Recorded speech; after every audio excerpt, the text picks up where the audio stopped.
Center for Civil and Human Rights grew out of wanting to bring the civil rights legacy to people who didn't know it and connecting it to human rights issues today.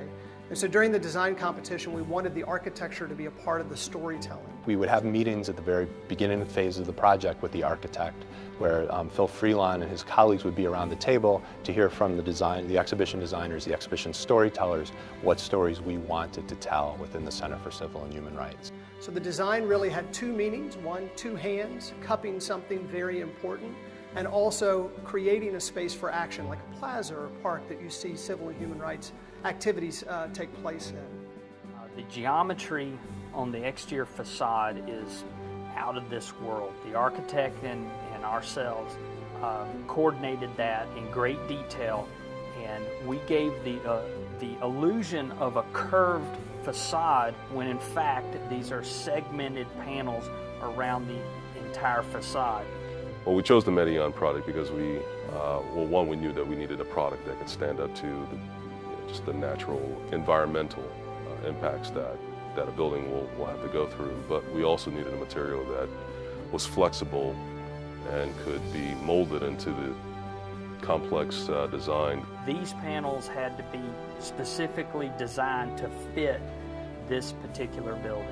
These two dominant large curvilinear walls that form a shared space for collective action, they're 70 feet high at their highest points.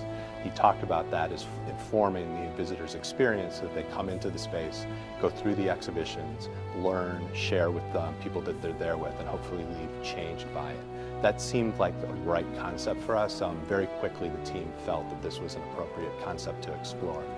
The idea for Treспа really grew out of the fact that we wanted the walls to be patterned, almost like a whole group of people marching, individuals making up the greater whole. And so Trespा became a very good option when it was presented to us, one, because it could actually allow us to curve the walls, which was an important piece of the design, but also it could be patterned in this really interesting way. From my perspective, what I really got excited about was that it had a lot of design integrity, but allowed us to be quite simple. Pretty quick after that, they came back and we began talking about the materiality that would go on those large curvilinear walls, and Trespा was something that they brought to the table and discussed with us. We again very quickly thought that this was a great idea because the ability to cut the pieces of Trespा, the variety of shapes that we could make, the way it could fit onto the curvilinear walls, the fact that there's an iridescence or a sheen or a grain to the panels allowed us to invert some of them, and it makes the wall look like there are 4 colors when there really are only 2 colors. We chose the colors to mimic that of flesh tone, of skin tone. There are only 2 colors used on the project, Roman bronze and amber, but the way the geometry and the ability to rotate the panels 90 and 180 degrees gives the illusion that there are many, many different colors on the exterior facade. We knew the shape of the building would give us greater options or greater appearances of more than just 2 or even 4 colors, that it would just give us a nice rainbow of within the flesh tone family. We hear visitors being incredibly impressed and telling us that the building itself is part of the experience. So for a number of reasons, the materiality, the variety of how it could work, and then also for the way it fits within the storytelling, just seemed like a right match for us, and we couldn't be more pleased with how it all turned out.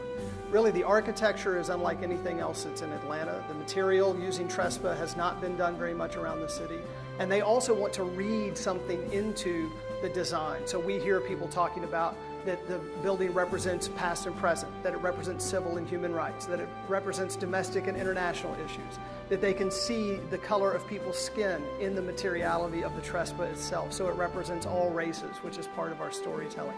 So what I like about it is that visitors are responding and trying to connect the design with the stories that we're telling, and that was always the intent of what we tried to do.